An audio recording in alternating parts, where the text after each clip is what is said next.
여러분, 오비락이라는 속담 다들 아시죠? 까마귀 날자 배 떨어진다는 뜻. 그런데 여기 제목을 자세히 한번 보시겠어요? 한자가 뭔가 좀 이상합니다.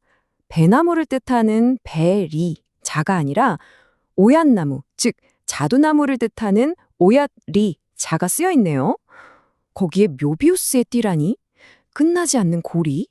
대체 이게 무슨 뜻일까요? 오늘 이 이상한 조합 뒤에 숨겨진 아주 깊고 중요한 이야기를 한번 파헤쳐보겠습니다. 자, 그럼 시작해볼까요? 우리의 이야기는 아주 먼 옛날이 아니라 역사의 흐름이 완전히 뒤바뀌던 아주 중요한 변곡점에서 시작됩니다. 모든 것이 달라지던 바로 그 순간으로 말이죠.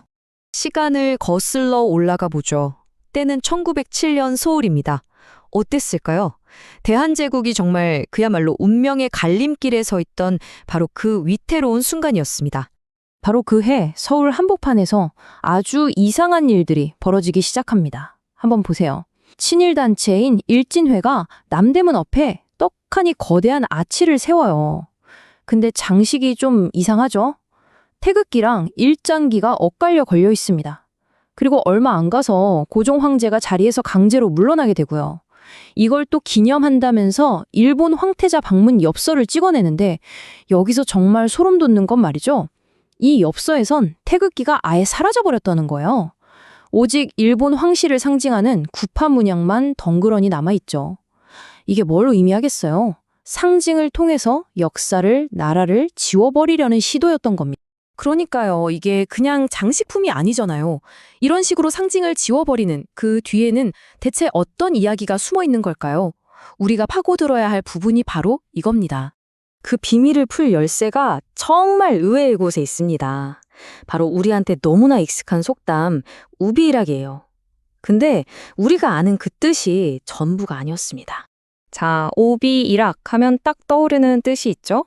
까마귀가 나니까 우연히 배가 뚝 떨어진다. 아무 상관도 없는 일인데 하필 타이밍이 겹쳐서 의심을 받는 상황. 그래서 야, 너 오해받을 짓 좀 하지 마. 이런 경고로 쓰이잖아요. 맞습니다. 이게 우리가 아는 뜻이죠. 그런데 말이죠. 이게 과연 이 속담의 진짜 모습일까요? 이 속담이 처음 태어났을 때의 이야기. 그 뿌리를 파고 들어가면 와, 완전히 다른 세상이 펼쳐집니다. 원래 오비락은 옛날 불교 설화에서 나온 이야기예요. 들어보세요. 까마귀 한 마리가 배나무에 앉았는데 그 바람에 배가 툭 떨어져서 밑에 있던 뱀을 덮쳐 죽게 만들어요. 이게 시작이었죠. 이 오해에서 비롯된 원한이 다음 생, 그 다음 생까지 이어집니다. 뱀은 멧돼지로, 까마귀는 꿩으로 태어나서 서로를 죽이고 또 죽이는 그런 끔찍한 복수극이 반복되는 거예요. 그런데 바로 그때 이 비극을 끝내기 위해 지장보살이 나타납니다. 스스로 멧돼지가 되어서 사냥꾼의 화살에 맞아 죽음을 택해요. 왜? 그 지독한 원한의 고리를 끊어내기 위해서였죠. 자, 이제 비교가 되시죠? 정말 놀랍지 않나요? 의심받을 짓 하지 마 라는 어떻게 보면 좀 소극적인 경고가 원래는 뭐였다고요? 오해로 시작된 이 지독한 악순환도 누군가의 희생과 노력으로 끊어낼 수 있다는 엄청난 희망의 이야기였다는 겁니다. 뜻이 거의 180도 달라진 셈이죠. 자, 그럼 이 속담 이야기가 대체 우리 역사랑 무슨 상관이냐? 이제부터가 진짜 중요합니다. 이 속담의 원래 이야기가 마치 한국과 일본 두 나라의 700년 역사를 압축해 놓은 것 같거든요. 끝이 없는 묘비우스의 띠처럼 말이죠. 이 타임라인을 한번 쭉 따라가 보시죠. 시작은 13세기 여몽연합군의 일본 원정이에요. 이때 고려군은 사실 원나라에 강제로 끌려간 거거든요. 하지만 일본 입장에서는 고려에 대한 원한의 씨앗이 심어진 거죠. 그리고 딱 300년 뒤, 일본은 그 복수를 하겠다며 임진왜란을 일으킵니다. 조선 땅은 쑥대밭이 되고 이번엔 조선 사람들 가슴에 깊은 상처와 원한이 새겨지죠. 그 상처는 또다시 20세기 일제강점기에 대한 저항으로 이어지고요. 어떻습니까? 원인이 결과가 되고 그 결과가 다시 다음 비극의 원인이 되는 끝없는 고리가 보이시나요?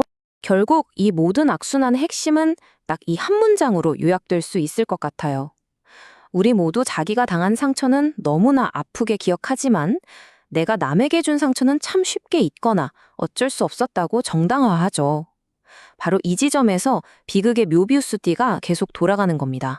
그렇다면 이 지긋지긋한 역사의 고리를 우리는 과연 끊어낼 수 있을까요?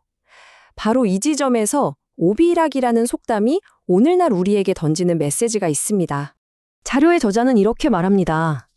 까마귀 날아오를 때 오약꽃 지던 오비락의 불행한 과거를 재현하지 않기를 바라야 한다. 아, 이제 맨 처음 봤던 그 이상한 제목의 비밀이 풀리네요. 일본 신화에 나오는 상징적인 까마귀, 야타가라스가 날아오를 때 대한제국 황실의 상징이었던 오약꽃이 졌다. 바로 이겁니다. 그래서 벨 리가 아니라 대한제국 황실의 문장인 오얄리를 쓴 거였어요.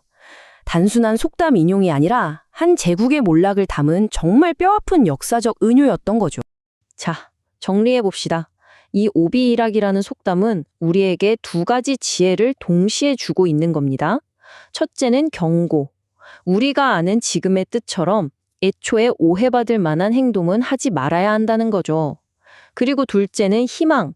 설화의 원래 이야기처럼 일단 시작된 오해와 원한의 고리가 있다면 그걸 끊어내기 위해 지장보살처럼 적극적으로 나서야 한다는 겁니다.